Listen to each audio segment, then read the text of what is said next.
She looked me dead in the eye and said, "You don't belong here." Even though I paid for their entire wedding, I just smiled, made a few calls, and let them arrive to absolutely nothing. No food, no flowers, no ceremony, because you don't humiliate me and still expect your fairy tale ending. They laughed, my own parents, laughing as they casually handed my sister the keys to my apartment, the sanctuary I'd built with my own two hands, the one place I thought was safe. But the punchline? I hadn't lived there for 6 weeks, and the look on my mom's face when I told her was absolutely priceless. My name is Natalie, and for 31 years, I truly believed I was building a life for myself. That downtown Chicago apartment wasn't just a place to live.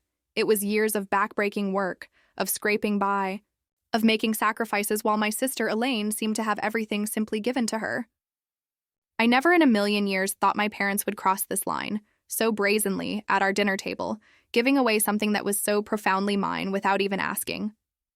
But that night, as I finally stood up for myself, I knew it was more than just about an apartment. It was about a lifetime of being the forgotten daughter.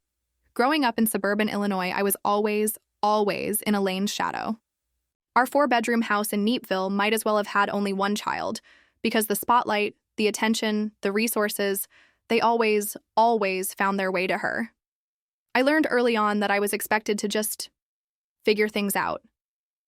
I still remember my 16th birthday. I'd been dropping hints for months about a small pizza party with friends at my favorite local spot. But when the day came, my parents had completely forgotten. My mom was busy driving Elaine, then just 11, to her dance recital. My dad was working late. So there I was, ordering a small pizza for one, eating it alone in my room, thumbing through college brochures, feeling utterly invisible. 5 years. Later, when Elaine turned 16, they rented an entire venue, hired a DJ, and gifted her a perfectly functional used car, complete with a giant red bow. My school events? Rarely attended. My honor society inductions, debate team finals, they just weren't a priority. The year I graduated high school as salutatorian, my mother spent most of the ceremony taking photos of Elaine in the audience instead of watching me give my speech. For Elaine, they'd rearrange vacations for softball tournaments, stay up late helping with science fair projects. For me, crickets. This disparity didn't just stop at high school. It exploded in college. I worked 3 jobs simultaneously. Mornings at a coffee shop, evenings at the library, weekends waitressing. Every single dollar went towards my tuition at Northwestern University, where I was studying marketing. My parents contributed what they called what they could afford, about $500 per semester. That barely covered books, let alone tuition. Meanwhile, Elaine attended the University of Chicago with full parental support. She graduated completely debt-free because they covered everything. When she struggled, my father hired tutors. When she wanted to live off campus, they paid her security deposit and rent. After graduation, I landed an entry-level position at a digital marketing firm in downtown Chicago. The salary was modest, to put it mildly. I budgeted meticulously, shared a cramped apartment with 3 roommates far from the office, packed my lunches, skipped vacations, and squirreled away every spare dollar. After 3 grueling years of promotions and side gigs managing social media for small businesses, I finally saved enough for a down payment on my own small 1-bedroom apartment in River North. That apartment meant everything to me. 900 square feet of hardwood floors, exposed brick, windows that caught the morning light just right. The kitchen was tiny, but I found this beautiful secondhand island that served as both my workspace and dining area. Every single piece of furniture represented careful selection and saving. That cozy gray sectional couch, 6 months of overtime to afford.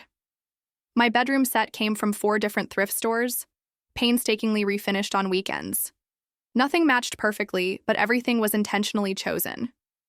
Just before all this family drama blew up, I'd gone through a painful breakup with Thomas, my boyfriend of 2 years. We met at a marketing conference, and I thought we had a solid thing.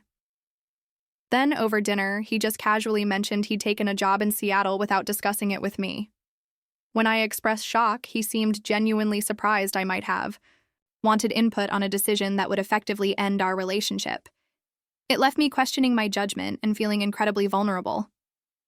Despite the utterly unequal treatment, I maintained a surface-level relationship with my family. I called my mother weekly, sent birthday and holiday gifts. I even drove 40 minutes each way once a month for Sunday dinners just to sit there while the conversation inevitably centered around Elaine's latest drama or accomplishment. I'd smile and nod through stories about her third attempt at graduate school or her newest boyfriend. I'd help clear the table while my mother fussed over whether Elaine was eating enough. I'd hug everyone goodbye, already mentally calculating how many weeks I could reasonably avoid the next dinner. These dinners were performances where I played the role of the supportive daughter and sister, my true feelings locked inside. I learned early that expressing hurt or resentment only led to being labeled too sensitive or jealous. So I built walls around my heart and kept conversations superficial. My real life, my friendships, my struggles, my achievements remained carefully separate. My apartment? That was my sanctuary from all of it. My proof that I could create something beautiful entirely on my own. As we moved into our 20s and 30s, Elaine's pattern of instability became impossible to ignore. While I built a steady career path, she bounced between jobs like a pinball. 3 months as a barista, quit because early hours disrupted her creative energy. 6 weeks at an admin position, quit because her supervisor just didn't understand her process. She tried selling real estate but gave up after failing to close a single deal in 4 months. After each job ended, our parents stepped in with financial support. They paid her rent when she couldn't, covered her car payments when she declared the work too stressful. They even funded a 3-month wellness retreat in Arizona when she claimed job hunting had triggered her anxiety, all while telling me how proud they were of my independence, as if my self-sufficiency was convenient rather than absolutely necessary. Her relationships followed similar patterns, cycling through boyfriends and roommates, each ending with dramatic fallouts that always positioned her as the victim. Friends became toxic. Roommates became impossible. Each time, my parents would console, offer advice, and of course, financial assistance. About 8 months ago, I started noticing truly concerning patterns regarding my apartment. The first incident happened after I invited Elaine over for dinner. As I cooked, she wandered around, opening closets, checking out my storage solutions. Her comments seemed innocent enough. "This place is so perfect for entertaining," or "You have so much space for just one person." I thought nothing of it until she started asking incredibly detailed questions about my monthly maintenance fees and security arrangements. A month later, she called asking to borrow my black cocktail dress for a job interview. When I came home from work, I found not only the dress missing, but also 2 pairs of shoes, a designer handbag I'd splurged on for my 30th birthday, and several pieces of jewelry. When confronted, she acted genuinely surprised by my upset, saying, "I thought you'd want to help me look professional. It's not like you were using them today." Then the unannounced visits began.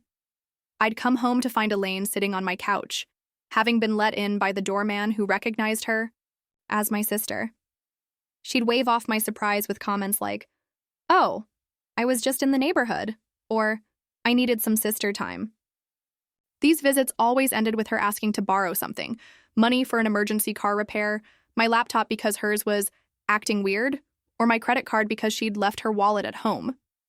The situation escalated dramatically when I returned from a weekend visiting friends to discover Elaine had hosted a dinner party in my apartment.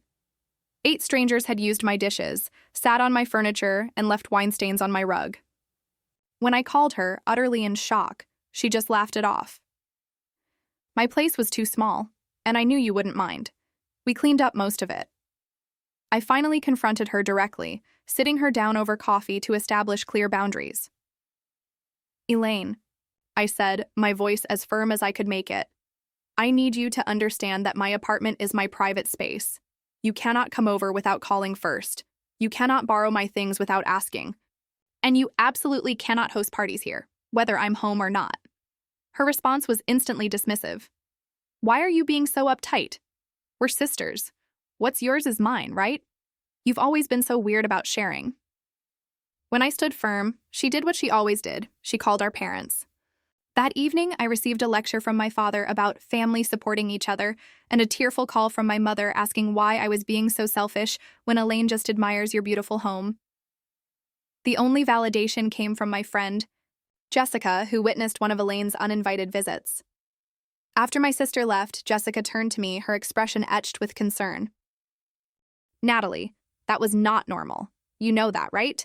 The way she went through your mail, the comments about how much everything must cost, the way she took your sweater without asking. She is not respecting your boundaries at all. The final straw came when I noticed things in my apartment being moved or disappearing entirely. My passport, which I kept in a specific drawer, was suddenly in my bookshelf. Financial documents were rearranged. A pair of expensive wireless earbuds vanished. The security of my own home began to feel utterly compromised, and with it my sense of safety and independence. The breaking point arrived after I returned from a 3-day business trip to New York. I'd been presenting our agency's campaign to a major potential client, and the meetings had gone exceptionally well. My boss had even hinted at a possible promotion if we landed the account. I was riding a wave of professional accomplishment as I unlocked my apartment door. That feeling evaporated instantly. My neat, organized space looked like it had been hit by a small hurricane. Empty wine bottles lined the kitchen counter. Takeout containers spilled from the overflowing trash. My couch pillows were strewn across the floor, and an unfamiliar jacket hung over my dining chair. As I moved through the apartment, a growing horror gripping me, the violations multiplied. Multiple towels lay damp on my bathroom floor. My expensive face creams and serums had been used, caps left off, contents significantly diminished. The guest bedding I kept in the hallway closet was rumpled on the couch, along with several blankets I didn't recognize. But the most painful discovery waited in my bedroom. My journal, which I kept in my nightstand drawer, lay open on the bed, pages visibly turned and creased. Next to it sat a wine glass with a lipstick smudge that matched the shade my sister typically wore.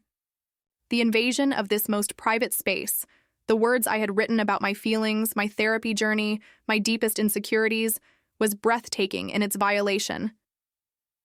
I called Elaine immediately, my hands shaking with an anger I rarely allowed myself to feel. When she answered with a casual, "Hey sis," I could barely form coherent sentences. "My apartment. You were in my apartment with people. You read my journal."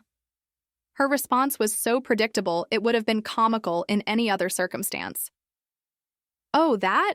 Yeah, I just needed a break from my roommates. They've been super annoying lately, having loud sex and smoking inside. I just needed somewhere quiet to crash for a couple nights." "A couple nights?" My voice had risen to a shout. "How long were you here? Who else was here?"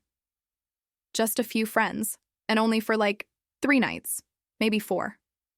"We cleaned up?" She lied, the blatant untruth hanging in the air. "You went through my personal things. You read my private journal. You had strangers sleeping in my home without my knowledge or permission." Her voice immediately shifted to the wounded, tearful tone she used whenever confronted with consequences. "Why are you yelling at me? I was in a really bad place emotionally. My roommate situation is toxic, and I just needed my big sister. I thought you would understand. I thought you would want to help me." Before I could respond, my phone beeped with an incoming call from our mother. "Of course, right on cue." I declined it, but seconds later, Elaine said, "Mom wants us both at dinner tomorrow night. She says it's important." The emergency family dinner the next evening had all the elements of a carefully orchestrated intervention, except I was the one being intervened upon, rather than the person who had violated all boundaries. My parents' house looked exactly as it always had. Family photos dominated by Elaine's achievements, furniture arranged to showcase my mother's collection of porcelain figurines, the faint smell of my father's pipe tobacco, despite his doctor's orders to quit years ago. The tension was palpable as we sat down to my mother's pot roast. My father cleared his throat several times, a sure sign he was preparing for what he considered a serious conversation. My mother fluttered around, refilling water glasses no one had drunk from, rearranging serving dishes that needed no adjustment. After a painfully silent 15 minutes of eating, my father put down his fork with deliberate precision. "Your sister has had some challenges recently," he began, as though Elaine weren't sitting directly across from me, studying her plate. "Her landlord has been completely unreasonable." My mother jumped in, completely unreasonable, raising the rent. With no warning. There was warning. Elaine mumbled, almost inaudibly. 2 months ago. I remained silent, already seeing exactly where this was heading. My father continued. The point is, your sister needs some temporary assistance. We've always taught you girls that family helps family. Family helps family, my mother echoed, reaching over to squeeze Elaine's hand. And we know you have that lovely apartment with plenty of space. Elaine was evicted, I stated flatly. That's what this is about, isn't it? She didn't pay her rent again, and now she has nowhere to go.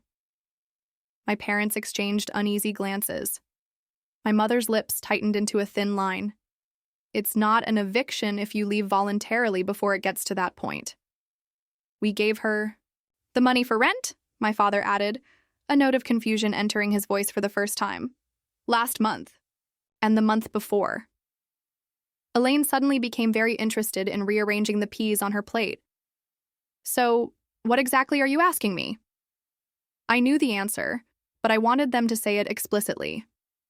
We think it would be best if Elaine stayed with you for a little while, my mother said, her voice taking on the syrupy sweetness she used when trying to manipulate a situation. Just until she finds a new place, a few months at most. Absolutely not. The firmness in my voice surprised even me. Natalie, my father said, his tone hardening. Your sister needs help. This is what family does. No, I countered, my voice rising. This is what our family does for Elaine. When I needed help with college tuition, I got a third job. When I needed a place to live, I found roommates and worked overtime. When I wanted to buy an apartment, I saved for years. That's different, my mother interjected. You've always been so independent, so capable. And that, I said, the words I had swallowed for years finally spilling out, became the excuse for giving me nothing while giving her everything. I am not letting her move into my home. Not for a day. Not for a week. Certainly not for months. You have 2 bedrooms, my father argued, his face reddening. I have 1 bedroom and a home office that I need for my job. And even if I had 10 bedrooms, the answer would still be no. Elaine does not respect boundaries. She has proven that repeatedly. Oh, boundaries, my mother said dismissively, waving her hand as if swatting away an annoying fly. You and your boundaries, sisters, should share and support each other. Support goes both ways, I said. When has Elaine ever supported me? When has she respected my privacy or my possessions? When has she shown any concern for my feelings? You are being selfish, my father declared, playing his trump card, the accusation that had kept me in line for most of my life. So am I said, rising from the table, tears streaming down my face despite my best efforts to contain them. But that has never seemed to matter to any of you. I drove home that night, my hands gripping the steering wheel so tightly my knuckles turned white. Through the blur of tears, one thought crystallized with perfect clarity. Nothing would ever change. I would always be the responsible one, expected to sacrifice for Elaine. I would always be the daughter whose needs came second. I would always be giving pieces of myself away until there was nothing left. Unless I changed the pattern myself.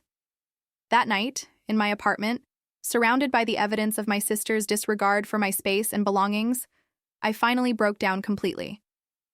The sobs that tore through me came from somewhere deep and primal, years of suppressed hurt and anger finally finding release. I curled into a ball on my couch, clutching a pillow to my chest as though it could somehow protect me from the pain radiating through my body. When the storm of tears finally subsided, I felt hollow but oddly clear-headed. This space, which I had created as my sanctuary, no longer felt safe. The knowledge that my sister had been here, looking through my things, reading my private thoughts, inviting strangers to use my belongings, it had contaminated everything. The apartment no longer felt like mine.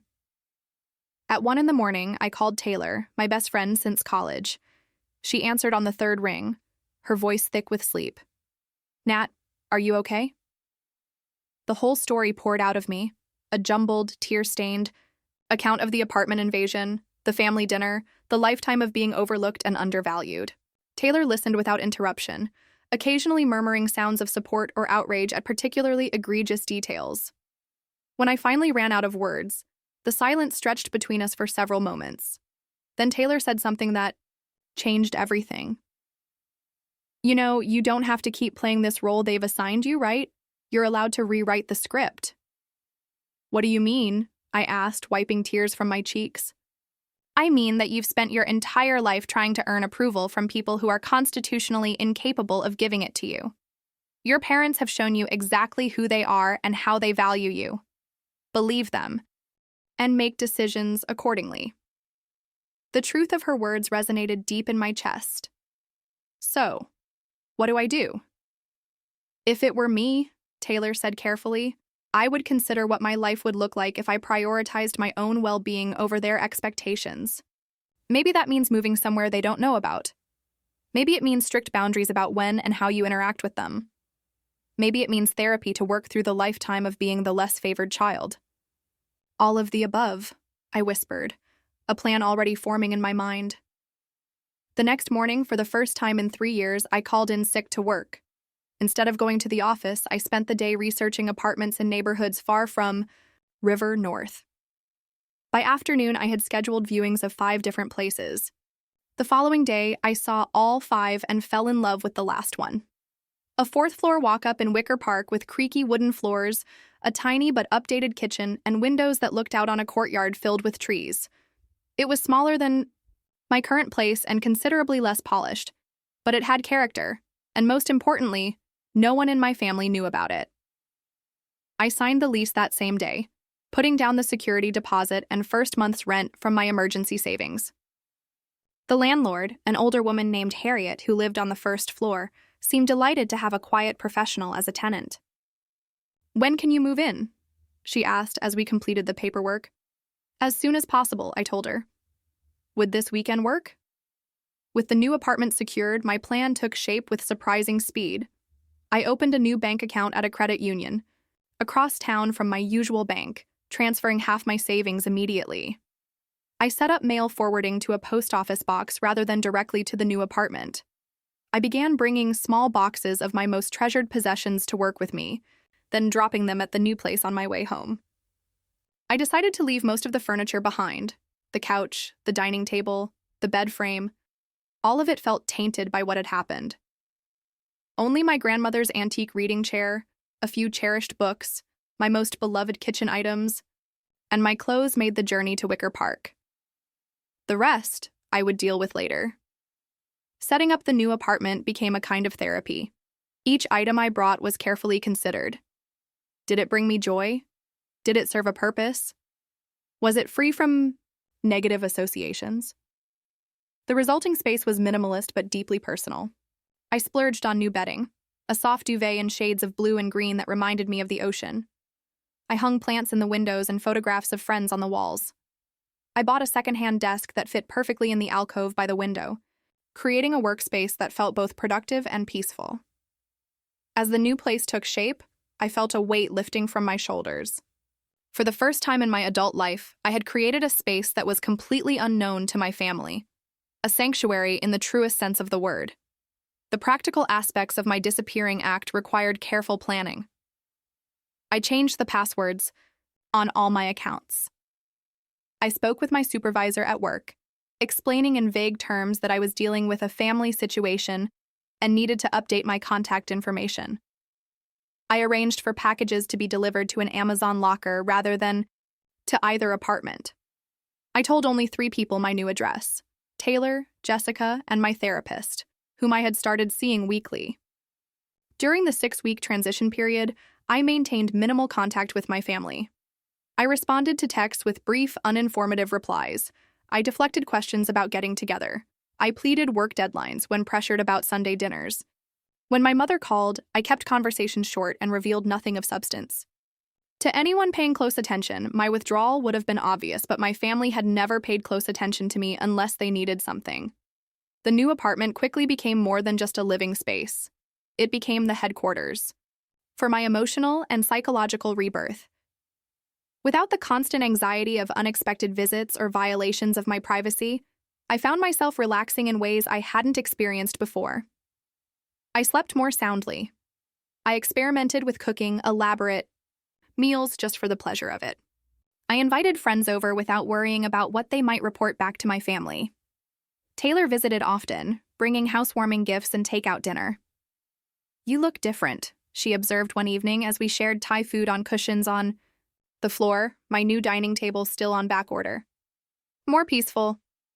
"I feel different," I admitted, like I can finally breathe. In therapy, I worked through the complex emotions surrounding my family dynamics. The grief of never being the favorite child, the anger at years of unequal treatment, the guilt that still occasionally surfaced when I thought about my secret life. Dr. Reeves helped me understand that boundaries were not just healthy but necessary, and that my parents' inability to respect mine was their failure, not mine.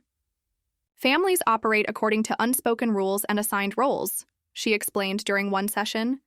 "You were assigned the role of the self-sufficient one, the one who needs nothing. That worked for the family system, but it did not work for you. By changing your behavior, you are disrupting that system. Expect resistance." The resistance, when it came, was exactly as predicted.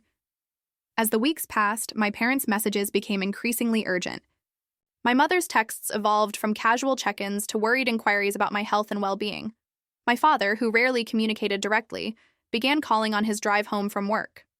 Elaine, predictably, vacillated between angry accusations and tearful apologies, depending on what she thought might get a response.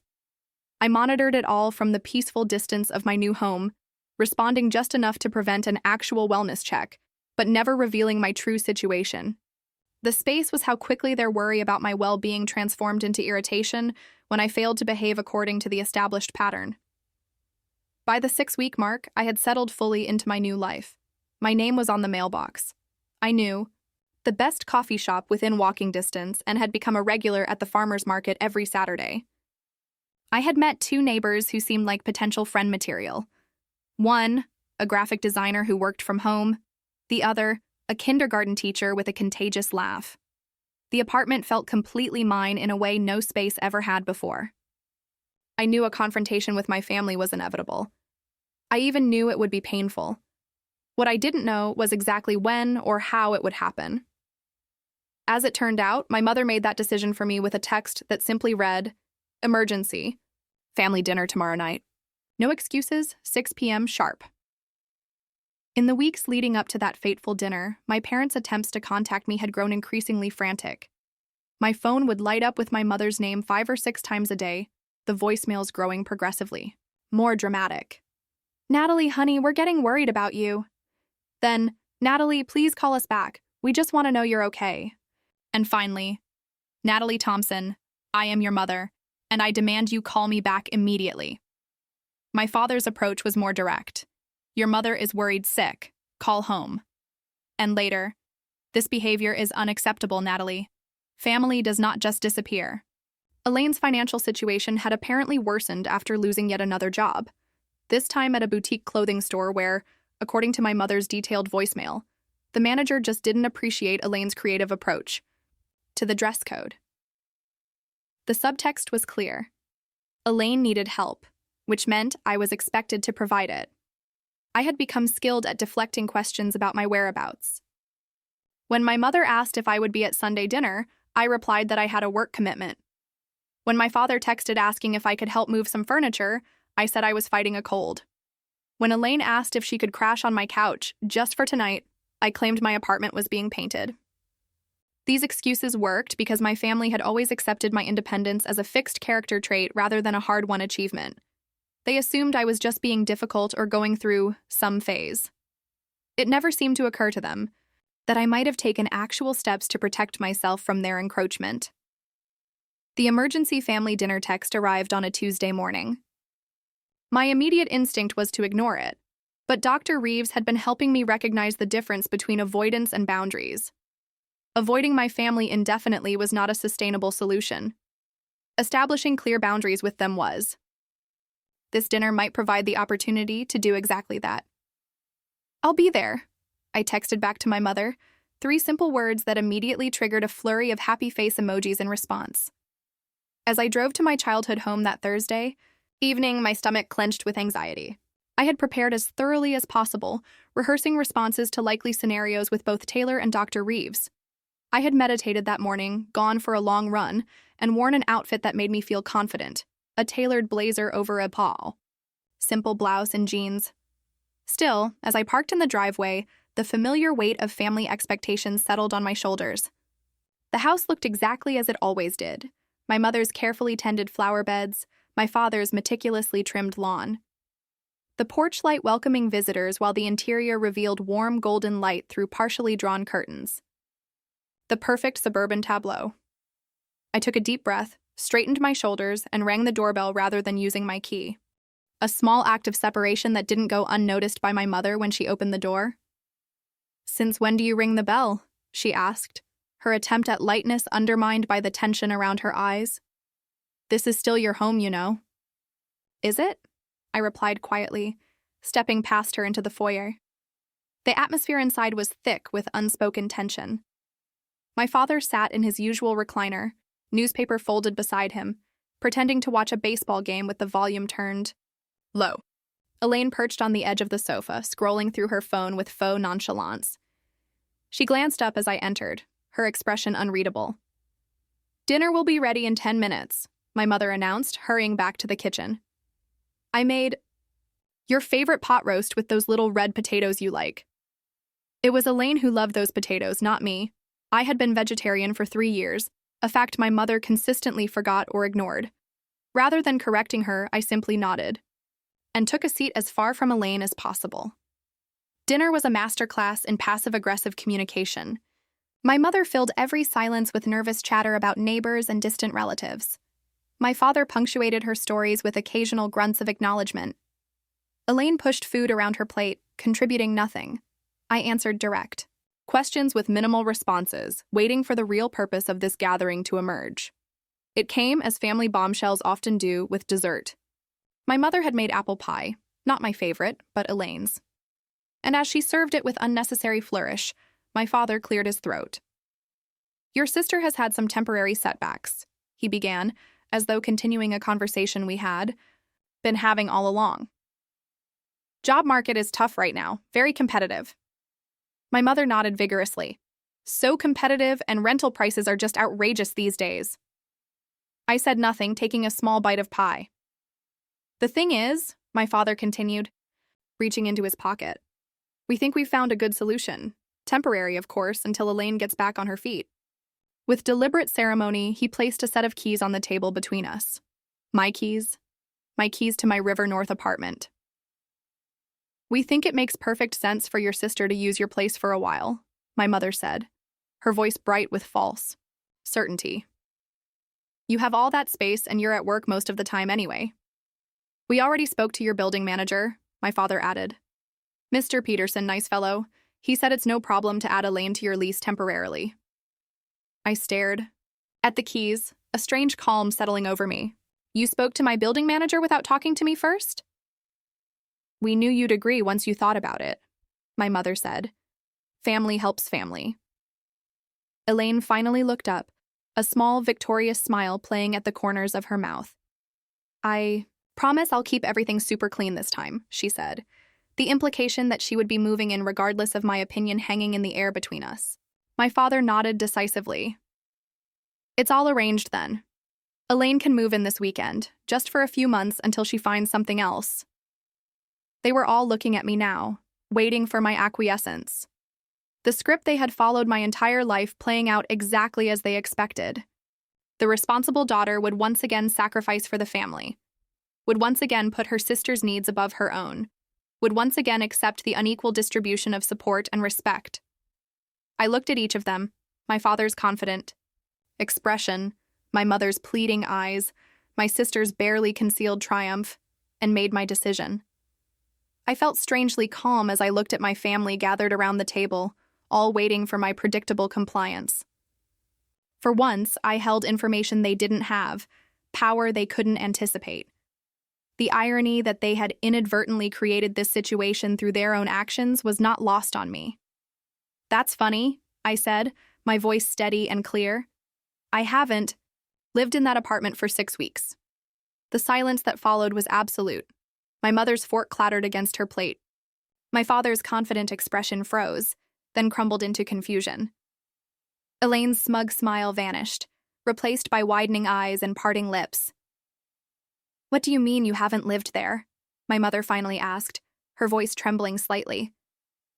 "Wait then, where exactly have you been staying?" My father leaned forward, his face flushing with the first stirrings of anger, always his go-to emotion when control slipped from his grasp. "What are you talking about, Natalie? Of course you live there. We were just on the phone with your building manager yesterday." "I still own the apartment," I clarified. "I still pay the mortgage, but I don't live there anymore. I moved out 6 weeks ago after Elaine let herself in while I was on a business trip, invited strangers over, went through my personal belongings, and read my private journal." Elaine's face went pale, then red. "I didn't. It wasn't like that." "It was exactly like that," I countered, still maintaining my composure. "You violated my space and my privacy. You always have because you've never been taught that other people's boundaries matter." "Boundaries again," my mother said, throwing up her hands. "You and these boundaries, we're family, Natalie. Family does not have boundaries." "Healthy families absolutely have boundaries," I replied. "And healthy families respect each other. They don't play favorites or expect one child to constantly sacrifice for another, or make major decisions about someone's home without consulting them." My father's expression had shifted from confusion to full-blown anger. "So, you've been lying to us for weeks, hiding where you live? What kind of daughter does that?" "The kind who has learned that it's the only way to protect herself," I said quietly. "The kind who has spent her entire life trying to earn the same consideration automatically given to her sister. The kind who finally realized that was never going to happen." "This is ridiculous," my mother said, tears gathering in her eyes. "We have always treated you girls exactly the same." I couldn't help the short, bitter laugh that escaped me. "Mom, that is just not true. And I think on some level you know it. When Elaine needed college tuition, you paid it. When I needed it, I worked 3 jobs. When Elaine lost apartments because she spent rent money on other things, you bailed her out. When I saved for years to buy my own place, you barely acknowledged it until you decided it could solve Elaine's problems." "That is completely different," my father interjected. "Elaine needs more support. She's sensitive." "And I was capable," I finished for him. "So capable that you decided I didn't need parents, just occasional observers who stepped in only when they needed something from me." Elaine had been unusually quiet, but now she spoke up, her voice taking on the wounded tone that had always worked so effectively. "Where am I supposed to go now? I have nowhere to live." "That is not my problem," I said, surprised at how easily the words came. "It has never been my problem, but somehow it always became my problem. Not anymore." "You cannot just abandon your sister," my mother gasped. "Where are you living? We need to know where you are." "No, you don't," I said firmly. "That is the boundary I'm setting. I have a new place where I feel safe and secure. Elaine doesn't get to know where it is. You don't get to know where it is. Not until I can trust that information will not be used against me." "Against you?" my father scoffed. "We are your parents, not your enemies." "Then start acting like it," I replied, rising from my chair. "Start respecting my choices. Start treating me with the same consideration you give Elaine. Start acknowledging that I am an adult with the right to decide who enters my home and when." "You cannot just leave," my mother said, panic edging into her voice. "We need to discuss this as a family." "I have been trying to discuss this my entire life," I said, gathering my purse. "You have never been interested in listening. When you are ready to have a real conversation, one where my feelings and needs matter as much as Elaine's, you know how to reach me. And if we need to see you, if there is an emergency," my father's voice had lost some of its certainty, "you can call or text if it is a genuine emergency and not another attempt to manipulate me into solving Elaine's problems. I will respond." Elaine was crying now, real tears streaming down her face. "You are being so mean. I just needed help." For the first time, I looked directly at my sister, seeing not the perpetual victim she portrayed, but the adult who had consistently chosen to take rather than ask, to assume rather than earn. You have always needed help, Elaine, and I have always given it, even when it hurt me to do so. That ends today. It is time for you to solve your own problems. As I walked toward the door, my mother followed, her hands fluttering anxiously. You cannot just walk away from family, Natalie. Family is forever. I paused, my hand on the doorknob. I am not walking away from family, Mom. I am walking away from the role you assigned me in this family. I am still your daughter. I still love you. But I will not be Elaine's safety net anymore, and I will not be the dependable one you only notice when you need something. The drive back to my new apartment was surreal. My hands should have been shaking. My heart should have been racing. Instead, I felt a profound sense of peace washing over me.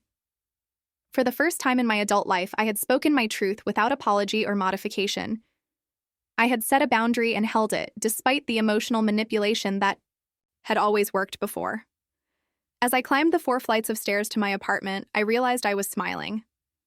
The space that greeted me felt more like home than anywhere I had ever lived. Not because of the furnishings or the location, but because it represented a choice I had made entirely for myself. A choice to value my own well-being. A choice to rewrite the script of my family relationships. A choice to finally, truly, put myself first. The days following the confrontation brought a storm of emotions I hadn't fully anticipated. Relief came first, a profound unburdening that left me feeling physically lighter. Then came waves of doubt. Had I been too harsh? Should I have found a gentler way to establish boundaries? Was I destroying my family relationships beyond repair? Guilt followed, deeply ingrained from years of being told that family obligation trumped personal needs. And underneath it all, a current of grief for the supportive family I had always wanted, but never truly had. The initial loneliness was harder than I expected. Sunday evenings, when I would normally have been at family dinner, felt particularly empty. I filled them with new rituals, calling friends, taking long walks through my neighborhood, cooking elaborate meals just for myself, attending community yoga classes at the studio down the street. Slowly, the emptiness began to feel less like deprivation and more like possibility, a canvas waiting for new connections and experiences. My phone became a battlefield of emotional manipulation. My father's messages were curt and accusatory. Your mother is heartbroken. Elaine had to move in with a coworker. This is not how we raised you. My mother alternated between guilt trips, I cried myself to sleep last night, and desperate attempts at normalcy. I saw a blouse today that would look lovely with your coloring. Elaine's approach was the most erratic, ranging from vicious attacks, you have always been jealous of me, to pathetic pleas, I have nowhere to go, to attempts at boundary crossing, just tell me your new address, I promise I won't tell. Mom and Dad. I responded to none of them at first, using the techniques Dr. Reeves had taught me to acknowledge the emotions their messages triggered without feeling compelled to act on them. Instead, I focused on building my new life. I joined a book club that met at the local independent bookstore. I volunteered at a weekend food pantry. I accepted dinner invitations from coworkers I had previously kept at a professional distance.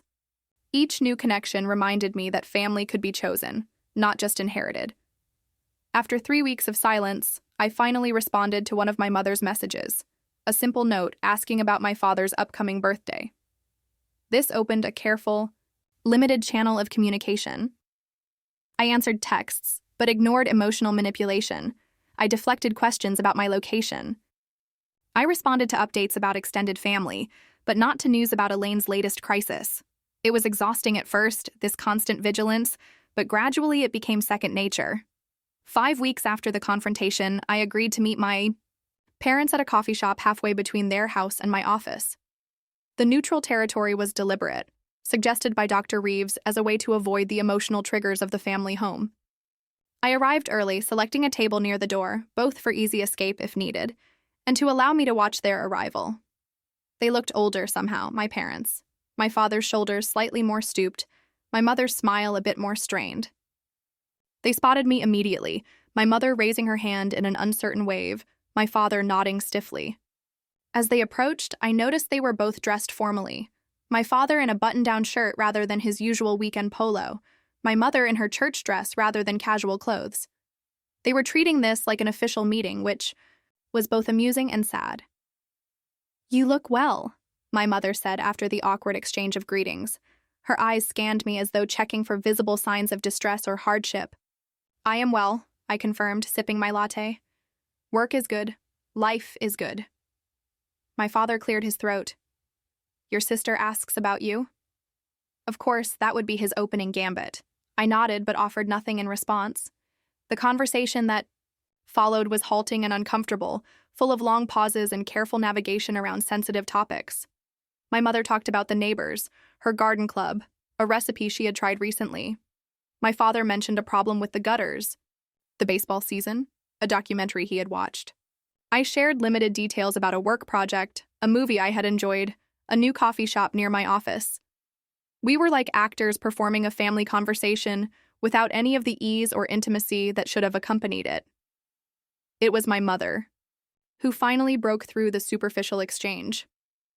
"We miss you," she said suddenly, her voice catching. "The house feels empty without you coming for Sunday dinners." "I haven't lived at home for 12 years, Mom," I pointed out gently. "I know," she said, "but you were still part of our routine, part of our lives." Tears welled in her eyes. "I don't understand why that had to change." My father, uncomfortable with emotional displays, shifted in his seat. "What your mother is trying to say is that we may have taken your independence for granted. Your consistency." It was perhaps the closest thing to an admission of fault I had ever heard from him. I waited, allowing the moment to breathe. "I never meant to make you feel less important than your sister," my mother continued, dabbing at her eyes with a napkin. "You were always so capable, so self-sufficient. Elaine needed more of my time, my attention." "That is the problem, Mom," I said quietly. "You confused capability with not having needs. Everyone has needs. I just learned early on that mine would not be met, so I stopped expressing them." My father frowned. "That is not fair, Natalie. We provided for you. We supported your education." "You paid $500 per semester toward my education," I corrected. "I worked 3 jobs to cover the rest." "You paid for Elaine's entire degree, plus her apartment, plus spending money. Can you see how different that is?" He opened his mouth to argue, then closed it again, something like realization dawning in his eyes. "We never meant to hurt you," my mother whispered. "I believe that," I said.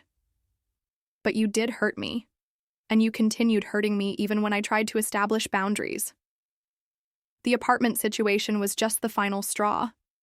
Giving Elaine keys to my home without even asking me, that showed me exactly how little you respected me as an adult with my own life. My father looked down at his untouched coffee. "We should have asked you first." The simple acknowledgement, so long in coming, loosened something in my chest. "Yes, you should have." "Can you forgive us?" my mother asked, reaching across the table for my hand. I let her take it, but my response was measured. "Forgiveness is a process, not an event. I am working on it, but rebuilding trust will take time and consistent effort from all of us." "And Elaine?" my father asked. "Elaine and I will need to find our own way forward," I said firmly. "That is between her and me." "She is staying with her friend Jasmine right now," my mother offered, "but it's not ideal, very small apartment." I recognized the subtle attempt to reactivate my sense of responsibility and shook my head. "Mom, I am not responsible for Elaine's housing situation.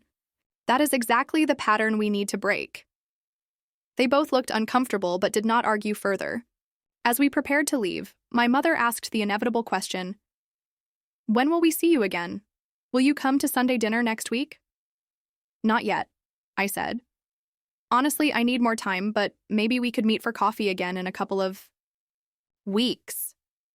It was a small step, but their cautious smiles suggested it was enough for now. Elaine was noticeably absent from that first meeting and from the careful text exchanges that followed. 3 weeks later, I received a message from her that stood out from her previous communications. "I am starting therapy. The therapist says I should apologize to you when I am ready.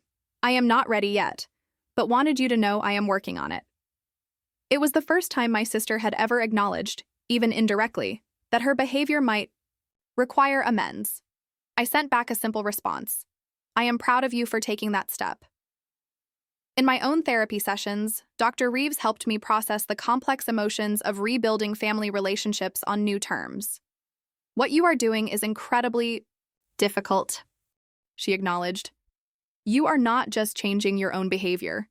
You are asking an entire family system to change patterns established over decades. There will be backsliding. There was backsliding, particularly when my mother began making cautious inquiries about my new address, or when my father hinted that family gatherings would be so much simpler if Elaine and I could just put the past behind us. Each time, I gently but firmly redirected, reinforcing the boundaries I had established. Meanwhile, my life in Wicker Park flourished. I befriended Zoe, the kindergarten teacher from down the hall, who introduced me to her circle of friends. I joined a community garden on the block, tending to herbs and vegetables in a small plot that connected me to neighbors of all ages. I accepted a promotion at work that acknowledged the quality of my contributions rather than just my reliability. Most importantly, I developed a new relationship with myself. Without the constant drain of family expectations and boundary violations, I discovered interests and aspects of my personality that had been suppressed for years. I took a pottery class and found I had a natural aptitude for working with clay. I joined a hiking group that explored state parks within driving distance of Chicago. I began writing short stories, something I had enjoyed in college but abandoned, in the demands of adult life. 6 months after that confrontation at my parents' dinner table, I invited them to meet me at a restaurant near my new apartment. It was a calculated risk, bringing them into my neighborhood, but one that felt right. After dinner, I walked them to my building, but did not invite them up. The boundaries, still holding firm, but softening enough to allow them this knowledge. It looks nice, my father said, studying the brick facade with approval. Good. Neighborhood? It is, I agreed. I am happy here. My mother squeezed my hand. That is what matters, honey. That you are happy. I smiled, recognizing the genuine sentiment behind her words. Our relationship was far from perfect, still imbalanced, in many ways still carrying the shadows of old patterns. But it was evolving, reshaping itself into something that might, with continued effort on all sides, eventually become healthy. As for Elaine, our reconciliation came more slowly. 3 months of therapy helped her recognize patterns in her own behavior, and she reached out with a genuine apology that acknowledged specific actions rather than making vague excuses. We began with carefully structured interactions, coffee dates with clear start and end times, activities that did not involve my home or possessions. Slowly, cautiously, we began rebuilding a relationship based on mutual respect, rather than the dysfunctional dynamics of our childhood. The journey of setting boundaries and rebuilding family relationships on healthier terms is ongoing. There are still difficult conversations, still moments when old patterns threaten to reassert themselves. But I no longer feel responsible for everyone else's emotions and needs at the expense of my own. I no longer sacrifice my well-being to maintain an illusion of family harmony. Sometimes the bravest thing we can do is recognize when a relationship is damaging us and take steps to protect ourselves. Even if those steps feel radical, even if they go against everything we have been taught about family obligation, it's not selfish to require respect. It's not wrong to establish boundaries. And sometimes, the only way to truly love your family is to love yourself enough to change the dynamic entirely.